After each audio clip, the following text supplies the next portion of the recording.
ओम शांति। 14 सितंबर 2022 के ईश्वरीय महावाक्य। पहले सुनते हैं मुरली के मुख्य पॉइंट्स। बाबा ने कहा, यह बेहद का बड़ा यज्ञ है जिसमें सारी पुरानी दुनिया अब स्वाहा होनी है। यह दुनिया जो आज पुरानी है वही कल नई बनेगी। तुम ब्राह्मण डायनेस्टी ही दैवी डायनेस्टी बनेंगे। बाप है खिवैया, वह तुम्हें इस पार से उस पार ले जाने आए हैं। अभी तुम सच्चखंड के लिए सच्ची कमाई कर रहे हो। जिनमें 5 विकार हैं उनको तो बंदर कहेंगे। अगर लक्ष्मी को वरना है तो पहले बंदरपना छोड़ो। यह तुम्हारा जीवन बहुत अमूल्य है। पारलौकिक बाप से बेहद का वर्षा लेना है तो विकारों को छोड़ निर्विकारी पावन बनो और अपना राज्य लो।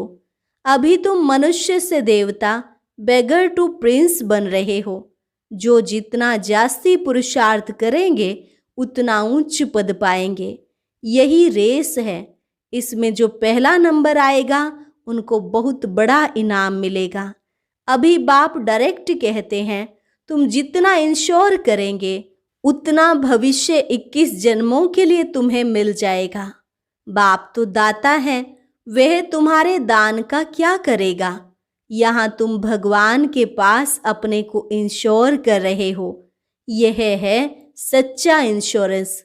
और लास्ट में बाबा ने कहा, तुम्हारे पास जो कुछ भी है ऐसा समझो यह ईश्वर ने दिया है।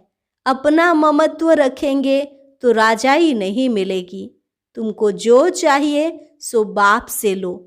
चाहे सूर्यवंशी राजाई लो, चाहे चंद्रवंशी, चाहे साहूकार प्रजा बनो या गरीब बनो, सब तुम्हारे पुरुषार्थ पर मदार है। और अब सुनते हैं महावाक्यों को विस्तार से। मुरली का सार।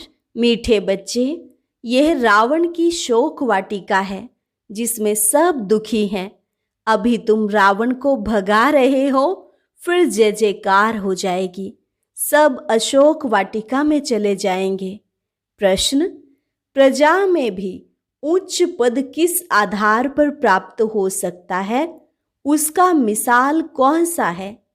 उत्तर, प्रजा में उच्च पद पाने के लिए जो भी चावल मुट्ठी तुम्हारे पास हैं वे सब सुदामे मिसल बाप हवाले करो।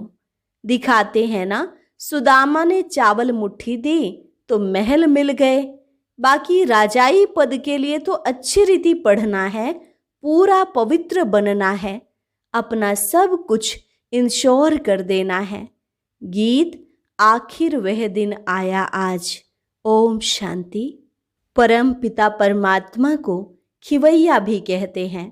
खिवैया बोटमैन को कहा जाता है, जो बोट नाव में बिठाए उस पार ले जाए। तो बाप खिवैया है, उस पार ले जाने वाला। झूठ खंड में है झूठी कमाई, सच खंड के लिए तो यह सच्ची कमाई है। वह है झूठी कमाई। अभी भारत पतित है। भारत भी कितना बड़ा है, दुनिया भी कितनी बड़ी है। बच्चों की बुद्धि में रहता है पुरानी दुनिया में पुराना भारत है। कल का भारत अथवा कल की दुनिया क्या होगी तुम जानते हो। अभी कितने मनुष्य हैं, कितने खंड हैं। कल जरूर भारत ही होगा, दैवी राज्य होगा, सोने की द्वारिका होगी। गोया भारत में कृष्णपुरी होगी, लंका नहीं होगी। सारी लंका सोने की नहीं बनती है, भारत सोने का बन जाता है। लंका अर्थात रावण राज्य खत्म हो जाता है, भारत द्वारिका बन जाता है, जिसको कृष्णपुरी कहते हैं। द्वारिका होती है भारत में, भारत सोने का हो जाता है। द्वारिका भी एक राजधानी हो जाती है। कहते हैं ना, जमुना नदी पर देहली परिस्थान था। श्री लक्ष्मी नारायण जहाँ राज्य करते थे, द्वारिका में फिर दूसरी राजधानी होती है। द्वारिका में जब राज्य होता है तब लक्ष्मी नारायण नहीं होते, वहाँ फिर दूसरे का राज्य होता है। कैपिटल जमुना का किनारा है, वहाँ फिर दूसरी राजाई नहीं रहती। अभी तुम जानते हो ये सारी पुरानी दुनिया, भारत सहित जो भी हैं, ये सब स्वाहा हो जाता है इस ज्ञान यज्ञ में। यह बड़ा बेहद का यज्ञ हुआ ना, इसमें पुरानी दुनिया सारी स्वाहा होनी है। यह बच्चों की दिल में रहना चाहिए। यह रावण की कितनी बड़ी दुनिया है, राम की इतनी बड़ी थोड़े ही होगी। वहां तो भारत ही स्वर्ग होगा, दूसरे खंडों का नाम निशान नहीं होगा। ये समझ की बातें हैं जो बुद्धि में धारण करनी है। आज पुरानी दुनिया है, कल नई दुनिया बनेगी। तुम ब्राह्मण डायनेस्टी ही दैवी डायनेस्टी बनेंगे। यह ब्राह्मण ही पढ़कर नंबरवार डायनेस्टी बनेंगे। अभी शूद्र डायनेस्टी है, आखिर बाप को आना ही पड़ता है। यह दुनिया नहीं जानती। बाबा ने प्रश्नावली के पोस्टर बहुत अच्छे बनवाए थे जिसमें मनुष्यों को बाप का परिचय मिल जाए, परंतु सम्मुख समझाने के बिगर कोई समझ नहीं सकेंगे। तुमको ही बाप कहते हैं, हियर नॉय विल सी नॉय विल। ऐसा खिलौना बंदर का बनाया है। तुम भी बंदर मिसल थे, अभी तुम्हारी सूरत बदली है। जिनमें 5 विकार हैं उनको ही कहेंगे बंदर। जैसे नारद की सूरत दिखाई है, उसने कहा हम लक्ष्मी को वरें, तो कहा कि आईने में अपना मुंह तो देखो। यह तो एक कथा बना दी है, बातें सारी यहाँ की हैं। कोई पूछते हैं हम लक्ष्मी को वर सकते हैं? बाबा कहते हाँ, पहले बंदरपना तो छोड़ो, तो क्यों नहीं वर सकते हो? बाबा ने तुमको समझदार बनाया है, फिर तुम्हारे द्वारा सभी आत्माओं को रावण की जंजीरों से छुड़ाए शिवालय में ले जाते हैं अथवा अशोक वाटिका में ले जाते हैं। इस समय सब शोक वाटिका में हैं। अभी तुम रावण को भगा रहे हो, फिर जय जयकार हो जाएगी। सब भक्तियां सीताएं हैं, एक राम ही भगवान है, पुकारते भी हैं हे राम। वास्तव में राम शिव बाबा को कहा जाता है।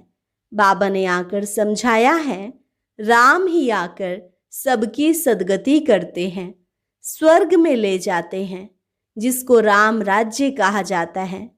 बाबा ने पोस्टर बहुत अच्छे बनवाए थे। तुम बच्चों को गीता पाठशालाओं में जाकर समझाना है। हम लिखते भी हैं परम पिता, फिर पूछते हैं कि परम पिता परमात्मा के साथ आपका क्या संबंध है? जरूर कहेंगे वह सबका बाप है।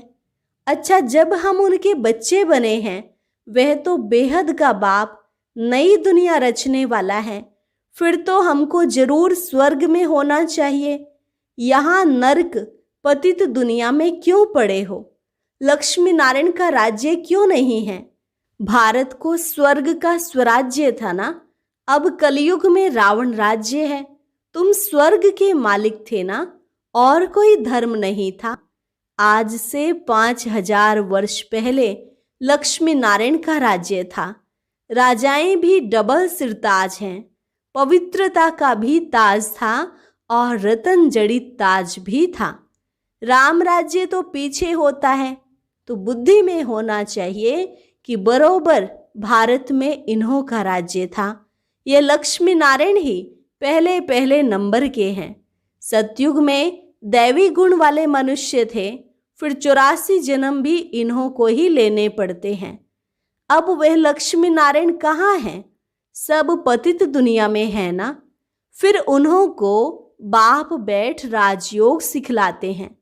जिन्होंने अपना राज्य गंवाया है, वही फिर राजधानी प्राप्त करने के लिए फिर से राजयोग सीख रहे हैं।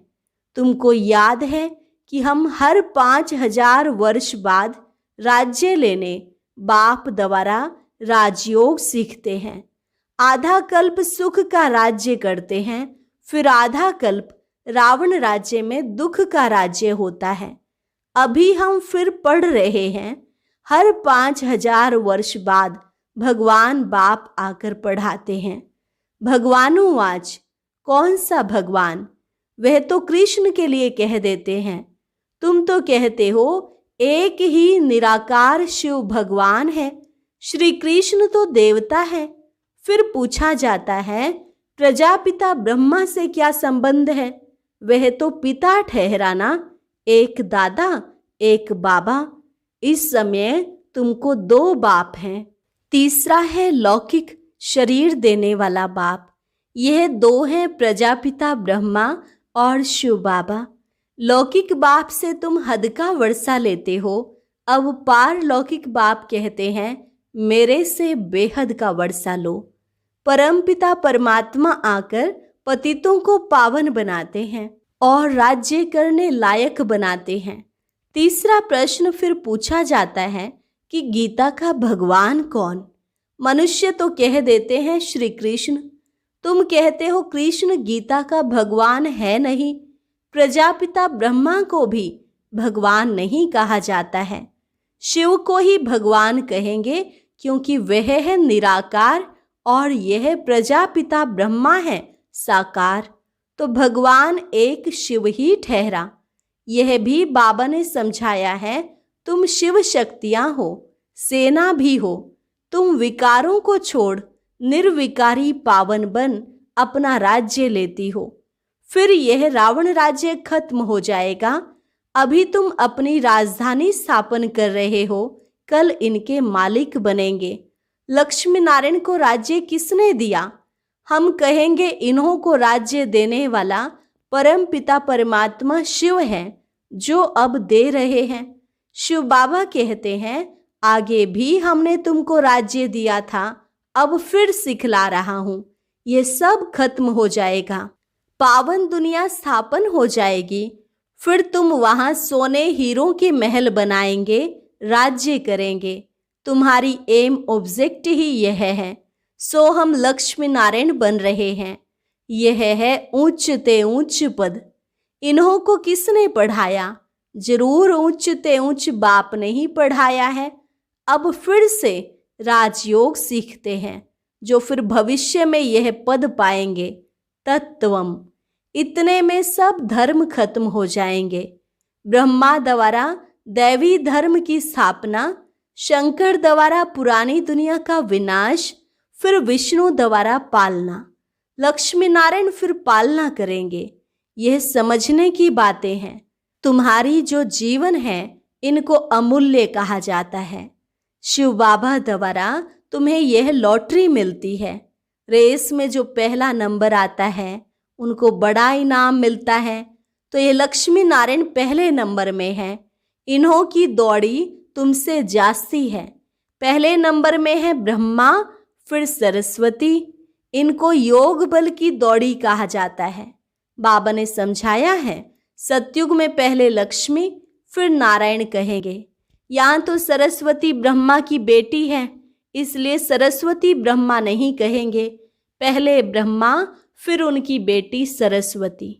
जगत पिता और जगत माता कहेंगे। यह स्त्री पुरुष तो हो न सके। यह फिर जब सतयुग में जाएंगे तब नाम बदल जाएगा। पहले लक्ष्मी फिर नारायण। यहाँ पहले ब्रह्मा फिर सरस्वती है, क्योंकि बेटी है ना। अभी तुम जानते हो हम मनुष्य से देवता बनते हैं। जितना जास्ती पुरुषार्थ करेंगे उतना उच्च पद मिलेगा। तुम जैसे बेगर टू प्रिंस बन रहे हो।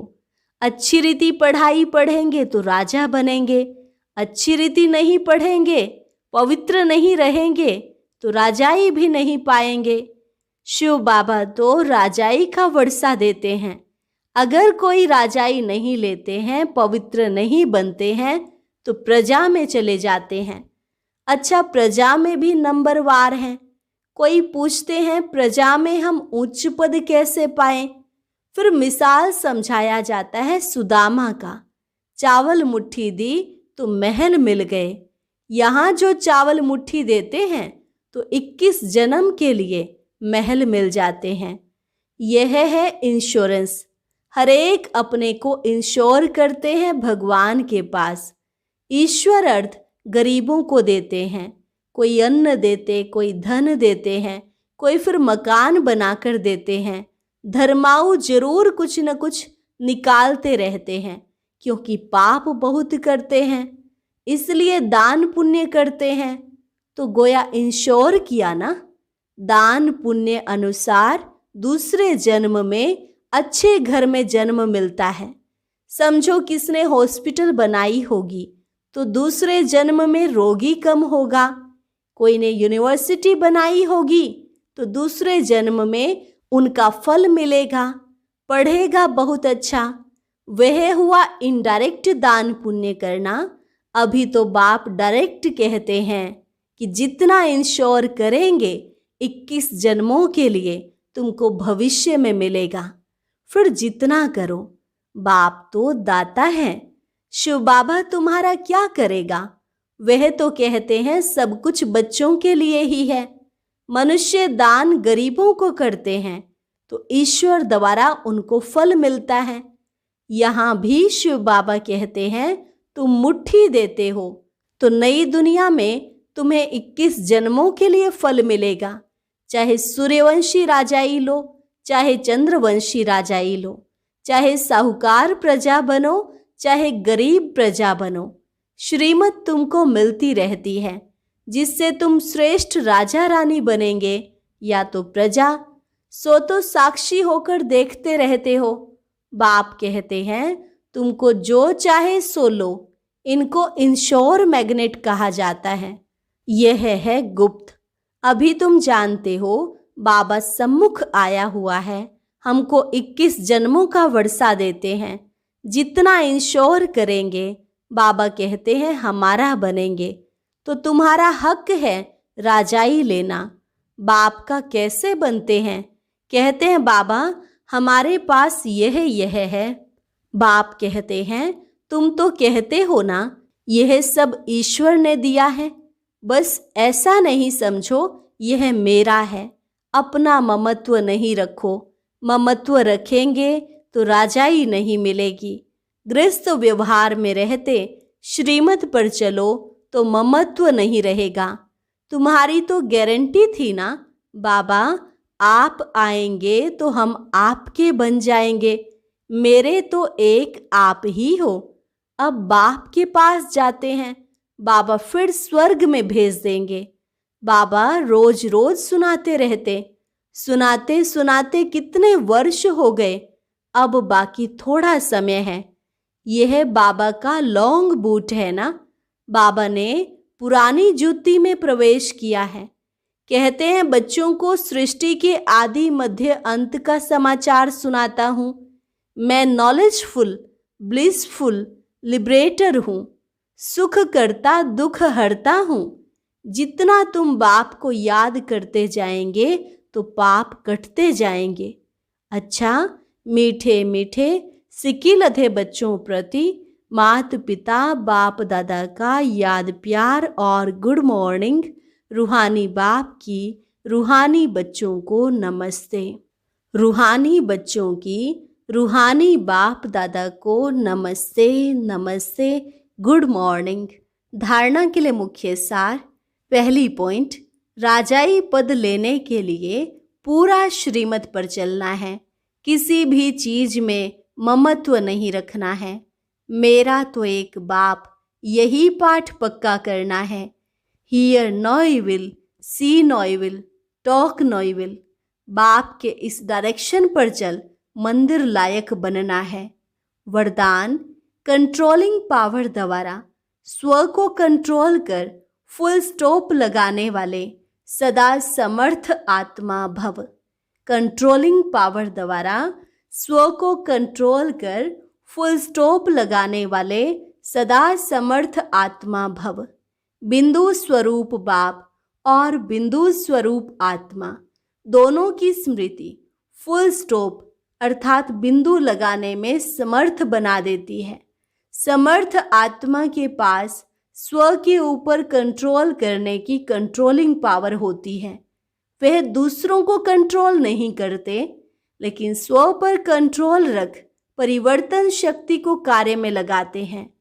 उनमें रोंग को राइट करने की शक्ति होती है। वह कभी ऐसे नहीं कहते कि क्या मुझे ही मरना है, मुझे ही सहन करना है। समर्थ आत्मा यह समझती कि यह मरना नहीं, लेकिन स्वर्ग में स्वराज्य लेना है। स्लोगन: बाप को प्रत्यक्ष करने के निमित्त वही बन सकते जिनके हर संकल्प में दृढ़ता की विशेषता है।